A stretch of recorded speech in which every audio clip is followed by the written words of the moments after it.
going to introduce you to someone that I'm going to guess you haven't met, and you're going to meet them right now, because Ira Bohm-Sanchez, this is your personal portrait on this particular part of the KTAR.com programming day. But who were you when you were born and raised? Oh goodness, I was a lot of things, but I was born a baby that was expected to be a girl, I guess. But named what? Oh, I tend to not share that. Oh, I didn't know that. That's okay. But that's how spontaneous this is, right? So, but you were born a lady, a girl, and you were raised for how long before you became aware that it wasn't just a matter of playing with different toys or liking different clothes? When did you realize you were intended to be a boy? Well, when I was a really little kid, I'd probably say like 3 years old. Oh. I had this alter ego, I guess you could say. It wasn't like I secretly thought I was Batman or Spider-Man or something like that. I just had this alter ego. It was a separate self that I identified as in secret, and it was just for me, not for anyone else. But was it like an imaginary playmate, or did you know no, it was you? It was me, yeah.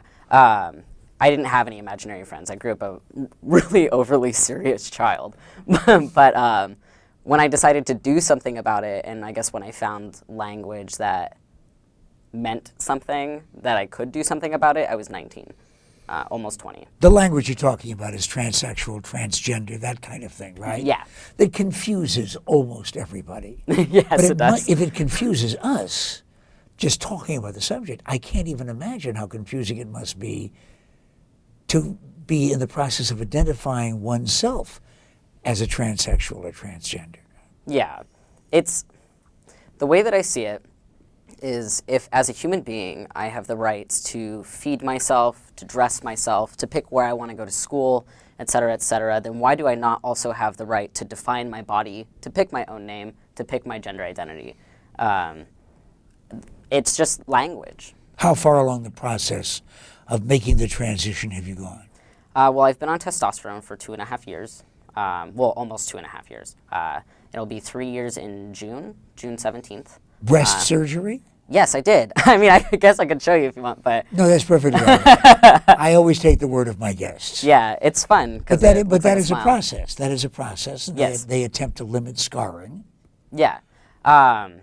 I mean, my scars still show. It's been a year. Mm-hmm. I don't really mind my scars. I think that they're kind of humorous because the way that they go is like this. And so I always joke with people and I say I have 2 smiles. But see, this is the only program you'll probably watch through the day that will discuss the little-known subject of humorous breast scars. And we can do so because Ira has them. Ira, you're relatively new to the Valley, right? 3 years. Yeah. But you know where the Orpheum Theater is, don't you? Yes, I do. How did you find out just the other day? About the city council meeting? Yeah, well, the LGBT community in Phoenix isn't a very big one. And so when things like that happen, we tend to rally each other up and make sure that everyone we know is going. But the city council was making a decision about why we still cannot discriminate religiously. We can't discriminate about your marital choice or any of those things.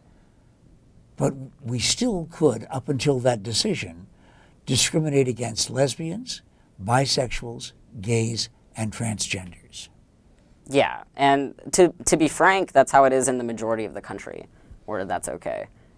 It's because certain cities, major cities in every state, are making decisions to take the initiative. 160 cities ahead of us. Yeah, exactly. Have you been an activist in that community? Were you part of the process of the city council finally deciding that it would be a nice idea to include everybody? Well, I shared my testimony. I don't know if behind the scenes, I didn't really do much, though. Can you tell me in 30 seconds why it was a bathroom issue? Why it was potty politics? The whole concept of the opponents to this anti-discrimination concept was, well, yeah, but what if they go to the bathroom with me or with us or with our kids? Yeah. I have no idea why it became a bathroom issue.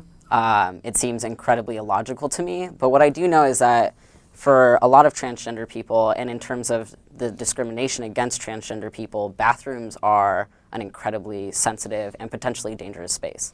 But if I happen to be somebody that decides that for my own pleasure wants to go into the bathroom of another gender, all I got to do is to dress like that person. I don't have to be transsexual, transgender, gay, lesbian. All I got to do is get on a dress, right? Apparently, according to the opposition, I guess I personally don't see why it even matters if you put on a dress and go in the women's restroom. As long as you're just there to pee, I don't understand what the big deal is. As somebody who spent 30 years of my life in a dress on television in a number of outfits, believe me, I don't remember that ever being an issue. Okay, 30 seconds, then we got to wrap it up. How do you break the news that you used to be her and now you're him to someone that you'd like to keep company with? Oh, I'm super open about it. I'm open from the get-go. Not everyone's like that, but I am. I wore this hot pink shirt at the city council meeting that said legalize trans on it over business casual clothes. I don't care, who knows. You're a fun guest to talk to, and you're a fun citizen to have here as a neighbor.